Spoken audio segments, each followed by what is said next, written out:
नमस्कार, बहुत स्वागत है। मध्य प्रदेश के सरकारी स्कूलों पर काम करने वाले अतिथियों ने एक बार फिर से सड़कों पर उतरकर मोर्चा संभाला है।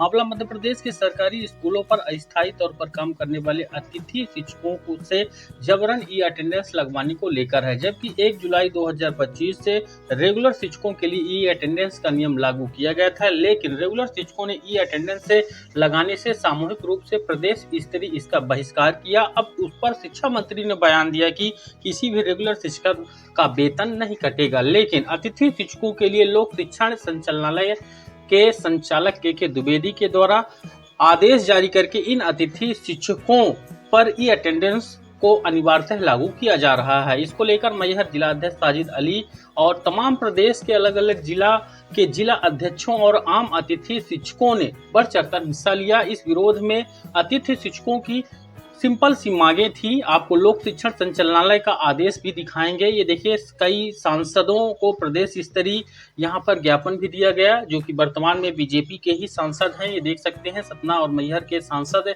गणेश सिंह को भी यहाँ पर जिलाध्यक्ष साजिद अली ने यहाँ पर ज्ञापन दिया। ये अटेंडेंस का विरोध और जो बाहर अतिथि शिक्षक हैं उनको अंदर सेवा में लेने संबंधी इस तरह की कई विरोध है। और जो लोक शिक्षण का आदेश जारी किया गया है ई अटेंडेंस को लेकर अतिथि शिक्षकों के लिए, उसकी प्रतियां भी यहाँ पर चलाई गई हैं। अतिथि शिक्षक बिल्कुल भी परेशान ना हो, क्योंकि ये तानाशाही रवैया नहीं चलेगा, ऐसा जिला अध्यक्षों का कहना है। अब यहाँ पर देखिए, पूरे न्यूज़पेपर पर जो खबरें आई हैं प्रदेश पर आप हजारों न्यूज़पेपर ऐसे हैं जहां पर इस तरह की खबरें ई अटेंडेंस के विरोध में अतिथि शिक्षकों ने सौंपा ज्ञापन। ये यहां पर देख सकते हैं, गौरीहार का है। और इसी तरह की खबरें आपको इस वीडियो के माध्यम से हम दिखाने का प्रयास कर रहे हैं कि आप देखिए। अतिथि शिक्षक कोई भी ना डरे, जो बाद में 17 तारीख को आदेश आया शाम को, जिसमें के द्विवेदी के सिग्नेचर से जारी किया गया। और ई अटेंडेंस के विरोध करने वाले अतिथि शिक्षकों के ऊपर यहाँ पर कलेक्टर और जिला पुलिस अधीक्षक यानी एसपी को कार्रवाई के निर्देश दिए हैं। वह पूर्णतः वहां पर है, जो आदेश में तर्क दिए हैं वह भी रेगुलर शिक्षकों के ऊपर लागू होने चाहिए थे, लेकिन अतिथि शिक्षकों के ऊपर जबरदस्ती यहां पर थोपा गया है। यहां पर देख सकते हैं, ये अटेंडेंस के विरोध में अतिथि शिक्षकों ने ज्ञापन सौंपा। नेटवर्क संसाधनों की कमी बताई है। जो अतिथि शिक्षक महीने में 10,000 रुपए अगर पूरे दिन विद्यालय जाता है, अगर उसकी तबीयत खराब नहीं होती है, उसके परिवार के किसी भी सदस्य के साथ अनहोनी नहीं होती है और वह विद्यालय पूरे दिन जाता है, तो उसको 10,000 रुपए मिलता है। 3 से 4 महीने से अतिथि शिक्षक घर पर बेरोजगार बैठा था, यानी उसको बाहर कर दिया था अप्रैल 2025 पर।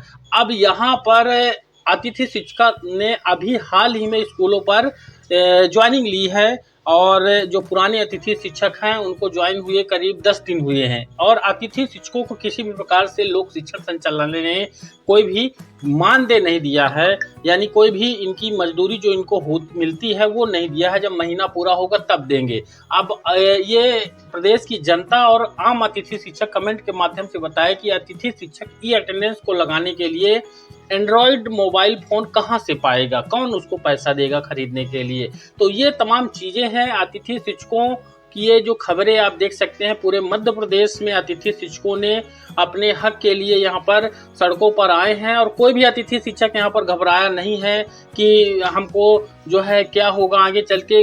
एक और एकमात्र केवल रास्ता है कि अतिथि शिक्षकों के द्वारा यहाँ पर देख सकते हैं, पूरा महिला अतिथि शिक्षकों ने भी मोर्चा संभाला है। और पूरे मध्य प्रदेश में यहाँ पर देख सकते हैं, अलग अलग जिलों, ब्लॉकों, तहसीलों में इस प्रकार से ज्ञापन वगैरह दिए गए हैं और निवेदन किया गया है शांतिप्रिय तरीके से कि जब तक शासन सुविधाएं नहीं देता है तब तक ई अटेंडेंस लागू किया जाना अनुचित है। निवेदन कर रहा अतिथि शिक्षक। लेकिन लोक शिक्षण का वह आदेश जो आपको आगे दिखाने वाले हैं, उसको देखिएगा किस प्रकार से मध्य प्रदेश लोक शिक्षण संचालनालय अतिथि शिक्षकों के ऊपर मानवाधिकार के नियमों का उल्लंघन कर रहा है। और अतिथि शिक्षक जो कि पूर्णतः स्थायी हैं, इनको डेली बेसिस व्यवस्था है और इनको जितने दिन काम करते हैं उतने दिन का इनको मानदेय दिया जाता है। और सरकारी स्कूलों पर इतना पढ़ाई करने के बाद पोस्ट ग्रेजुएट, बीएड, डीएड, स्नातक, स्नातकोत्तर करने के बाद इनको मजदूर की तरह जो है तो यहाँ पर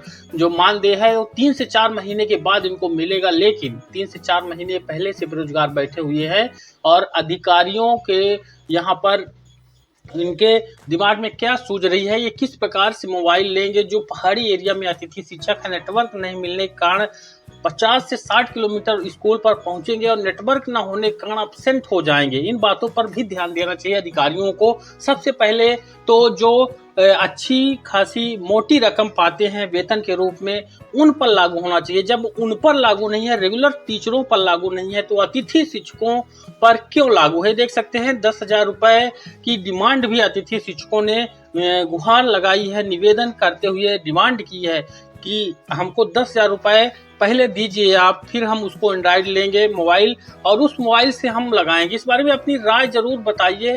प्रदेश के सरकारी स्कूलों पर 17-18 सालों से ये अतिथि शिक्षक अस्थायी तौर पर, मध्य प्रदेश में भाजपा की सरकार ने ही इन अतिथि शिक्षकों को रखना शुरू किया 2007-8 से, और तब से लेके मध्य प्रदेश में बीजेपी की ही सरकार है। और आप सोच सकते हैं कि यहाँ पर इन अतिथि शिक्षकों के हालात बद से बदतर हैं और अपने जीवन के भविष्य और अपने परिवार का भविष्य सुधारने के लिए इतनी बढ़ती महंगाई और बेरोजगारी में ये अतिथि शिक्षक तन मन धन से लगातार काम कर रहे हैं। धन की बात इसलिए है क्योंकि ये लगातार 3 से 4 महीने जब काम करते हैं तब इनको लोक शिक्षण संचालनालय से मानदेय यानी इनकी मजदूरी जो है तो दी जाती है 3-4 महीने में। जबकि लोक शिक्षण के द्वारा जो आदेश इनके लिए जारी किए जाते हैं नियुक्ति के शुरू में, तो उसमें बताया होता है कि महीने की 1, 2, 3, 4, 5 तारीख को मानदेय मिल जाएगा। लेकिन ऐसा कुछ भी नहीं होता है। जो रियल में अतिथि शिक्षक हैं उनके खातों की अगर जांच होगी कब कब उनको मानदेय, किस महीने में उनको निर्धारित मानदेय दिया गया है, तो आप जानकर चौंक जाएंगे। तो अब अतिथि शिक्षकों के पास क्या उपाय, ये देख सकते हैं। पूरे मध्य प्रदेश की जो अतिथि शिक्षक हैं उनका जो दर्द है वो सड़कों पर है। और जो अतिथि शिक्षक देख सकते हैं पूरा यहाँ पर विरोध प्रदर्शन कर रहे हैं, पूरी तरह से जो है यहाँ पर शोषित हो रहे हैं। अब ये जाएं तो जाएं कहाँ, जब प्रदेश का मुखिया ही इनके लिए जो है इस प्रकार से अनुचित प्रयोग करेगा इन पर, अतिथि शिक्षकों पर। क्योंकि अगर सबसे पहले अटेंडेंस का नियम लागू होना चाहिए तो वो जिनको सुविधाएं मिलती हैं उतनी, जिनको एंड्रॉइड टैबलेट दिए गए हैं, रेगुलर शिक्षकों को टैबलेट दिए गए हैं, तो पहले उन पर लागू होना चाहिए, फिर उसके बाद इन पर लागू होना चाहिए। लेकिन मध्य प्रदेश की सरकार अस्थायी यानी मजदूर जान के, जो मजदूर हैं अतिथि शिक्षक हैं, उन पर जबरदस्ती अपना जो है आदेश लागू कर रही है। ये आदेश देखिए, इन अतिथि शिक्षकों ने जब सड़कों पर उतरकर विरोध किया तो फिर 17 तारीख को यहाँ पर शाम के समय ही यहाँ पर आदेश जारी करना पड़ा। वो भी आदेश देखिए कलेक्टरों के लिए जारी किया गया है, सभी पुलिस अधीक्षकों के ऊपर दबाव बनाने के लिए कि आप जो है यहाँ पर स्कूल शिक्षा विभाग के अंतर्गत शासकीय जो शालाएं हैं वहाँ पर कार्यरत अतिथि शिक्षकों की ई अटेंडेंस के संबंध में जारी निर्देशों का विरोध करने वाले व्यक्तियों के विरुद्ध वैधानिक कार्रवाई करने के संबंध में। देख सकते हैं कितना मानव के अधिकार का, कर्मचारियों के अधिकार का हनन हो रहा है। इंडिया के और मध्य प्रदेश के जो मानव अधिकार आयोग है उसको भी यहाँ पर संज्ञान लेना चाहिए और ऐसे अधिकारियों के खिलाफ कार्रवाई करना चाहिए। नहीं तो अतिथि शिक्षा का कोर्ट के माध्यम से तो ई अटेंडेंस का विरोध कर ही रहे हैं, कोर्ट के माध्यम से अपना हक लेंगे, कोशिश करेंगे। और यहाँ पर देख सकते हैं कितना कड़ा आदेश है कि यहाँ पर अतिथि शिक्षकों के विरुद्ध वैधानिक कार्रवाई करने का कष्ट करें। देख सकते हैं, मान लीजिए ये अतिथि शिक्षक स्कूलों पर ये अटेंडेंस लगाना शुरू होती है, लेकिन जो रेगुलर शिक्षक है जिनको सब सुविधाएं मिलती है उनका क्या, वह विरोध कर रहे हैं और ये अटेंडेंस अतिथि शिक्षकों पर आप थोप रहे हैं। इस पर भी जवाब दीजिए अधिकारी महोदय जी। तो इस बारे में अतिथि शिक्षक अपनी राय जरूर बताएं, वीडियो को ज़्यादा से ज़्यादा लाइक और शेयर कर दें और चैनल पर नए सब्सक्राइब जरूर कर लें अगले वीडियो को पाने के लिए। धन्यवाद।